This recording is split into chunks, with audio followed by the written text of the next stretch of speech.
mais rápido que uma bala, mais forte que uma locomotiva, capaz de saltar sobre os prédios mais altos com um simples pulo. Look, up in the sky, it's a bird. It's a plane! It's Superman. Yes, it's Superman. O Super-Homem faz parte da nossa memória afetiva. O personagem da TV que povoou a imaginação de várias gerações está fazendo 70 anos. E com a data, uma surpresa. O Homem de Aço vai renascer defendendo o povo nas ruas de Teherã das forças opressoras do presidente iraniano. E imagine, ele vai renunciar à sua cidadania americana para não ter que se submeter aos desígnios dos Estados Unidos e da ONU.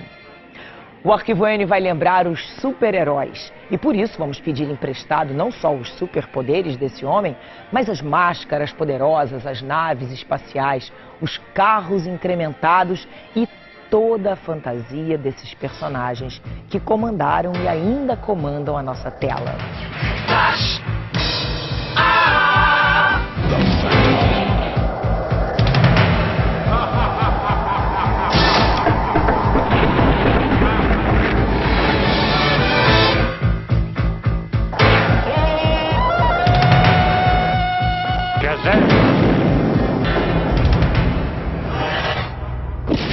I want a car. Chicks dig the car. This is why Superman works alone. Olhem, lá no céu. Acho que é um pássaro. É um avião! É o Super-Homem! O que fascinava no Super-Homem, e eu acho que continua a fascinar até hoje, é esse ideal, né, do homem superpoderoso, do homem capaz de tudo, né, do homem que não tem limites, mesmo que tenha um certo limite.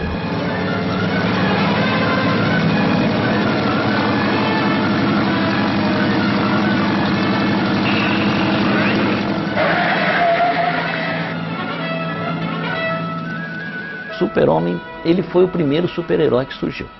E ele, nas primeiras 11 páginas da primeira história, basicamente, ele dá todos os elementos do super-herói.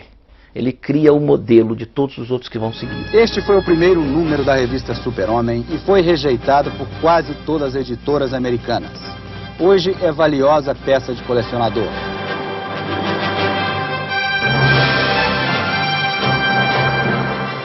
Cada desenhista dá a sua própria interpretação do personagem, desde que não saia dessas características mais básicas deles, né? O símbolo do super-homem, como é a roupa. O super-homem, quando ele foi criado, por exemplo, a coisa do calção em cima da roupa, por exemplo, né? Quando ele foi criado, ainda você tinha aquele visual do homem forte. Você pegava aquelas revistas, você via aqueles caras com aquele calçãozão, levantando peso. Era um pouco isso, né? Hoje em dia é ridículo, mas todo mundo brinca com isso, né? A cueca por cima da calça e tal. Mas na época era um símbolo de um homem forte. Na década dos 30, os Estados Unidos estavam atravessando uma brutal crise econômica. Estes dois jovens de famílias pobres estavam no curso secundário na cidade de Cleveland. Além de pobre, Jerry Siegel se sentia mal amado, não conseguia arranjar namoradas. Ficava sonhando acordado, imaginando que se conseguisse fazer coisas fora do comum, as meninas da escola prestariam maior atenção nele. Outro colega, Joe Shuster, bom desenhista, deu forma à imaginação de Siegel. E pronto. Mas outros fatores também contribuíram nesta criação, como a admiração que Joe e eu tínhamos por Douglas Fairbanks. O fato de que eu era um leitor assíduo das revistas de aventuras, com seus heróis destemidos, e mais a grande influência dos filmes contra os males sociais. Tudo isto foi reunido no Super-Homem.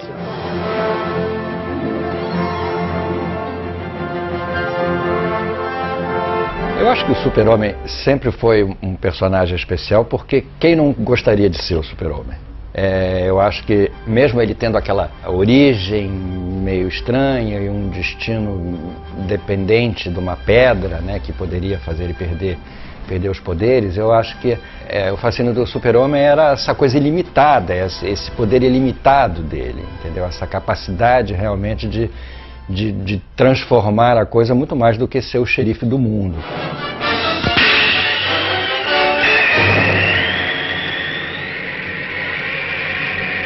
O que o super-homem simboliza? O super-homem simboliza a justiça e a ajuda aos necessitados e desprotegidos. Siegel e Shuster venderam sua primeira história e os direitos do herói por $130. Super-homem foi transformado numa indústria de milhões de dólares.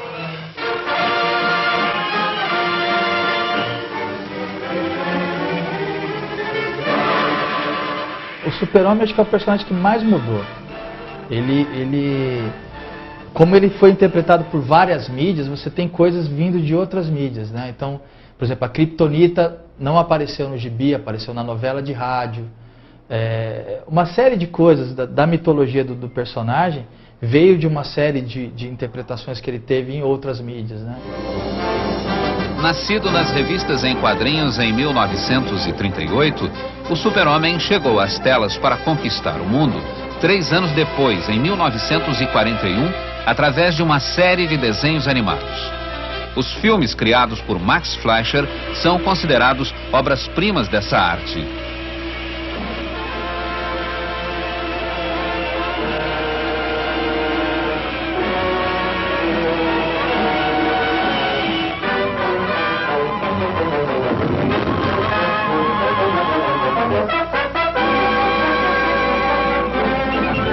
O Super-Homem em carne e osso só apareceu em 1948. Era um seriado com efeitos especiais muito primários até para os padrões da época.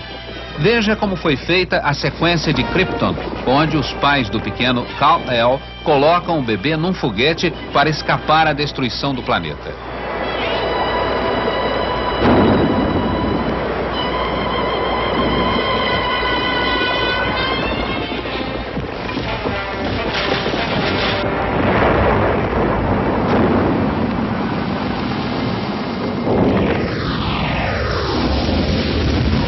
Ele tinha o maior guarda-roupa do mundo.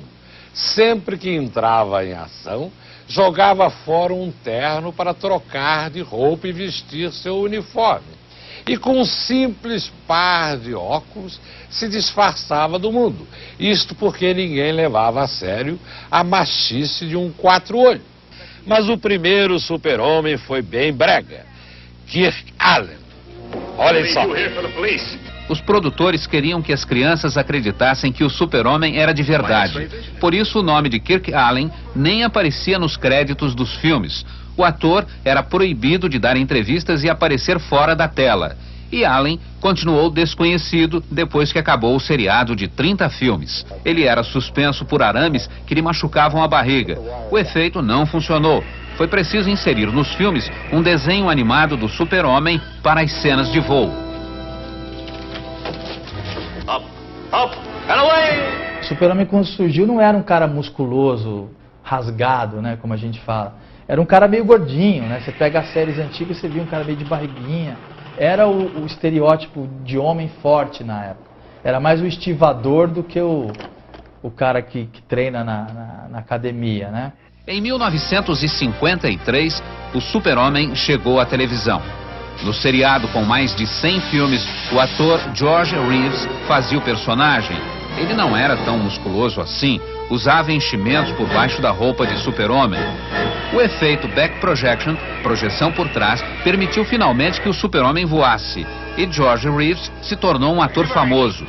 Mas o nome dele ficou tão ligado ao do super-herói que Reeves não conseguia nenhum outro papel, o que era o sonho dele. Desesperado por não conseguir se livrar do Super-Homem, Reeves se matou com um tiro na cabeça em 1959.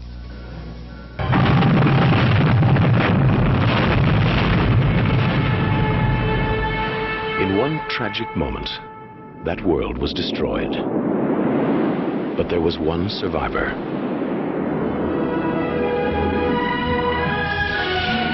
O Super-Homem reviveu aos 40 anos em 1978 com um filme de longa-metragem estrelado por Christopher Reeve. O sucesso foi tanto que a Warner, que comprou os direitos do personagem, já produziu mais 3 filmes.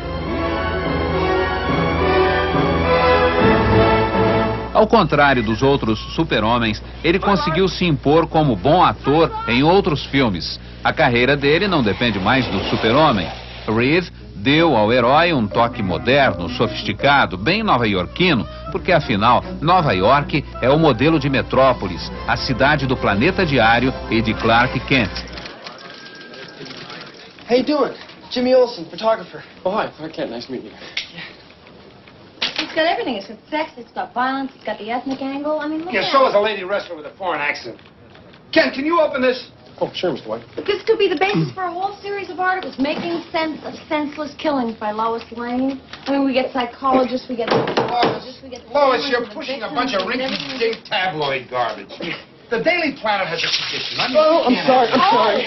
Gosh, I'm sorry. I didn't mean to shake it up like that. Oh, well, of course not, Lois.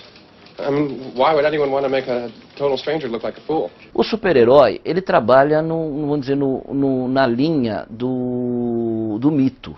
Né? Ele alimenta aquela necessidade que o homem tem de se realizar e de se identificar com um personagem, com alguma coisa.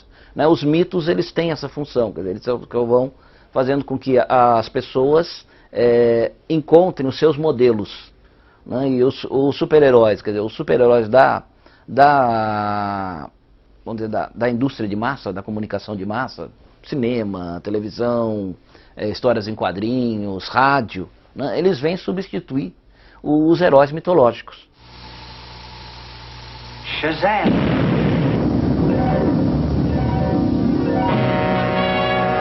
E o pequeno Billy Batson se transforma no Capitão Marvel, com a sabedoria de Salomão, a força de Hércules, a resistência de Atlas, o poder de Zeus, a coragem de Aquiles e a velocidade de mergulho. As iniciais de cada uma destas figuras mitológicas formam a palavra mágica Shazam. Shazam!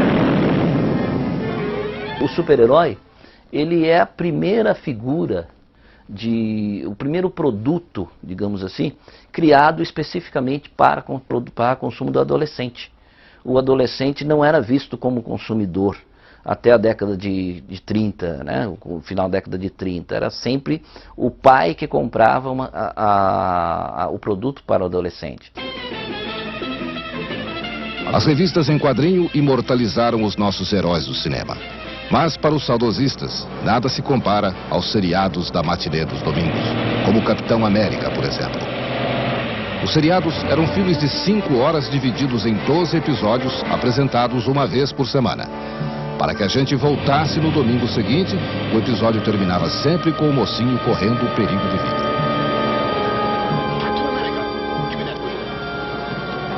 Neste episódio, por exemplo, o Capitão América voa pelos ares com este furgão. Como é que o mocinho vai se salvar?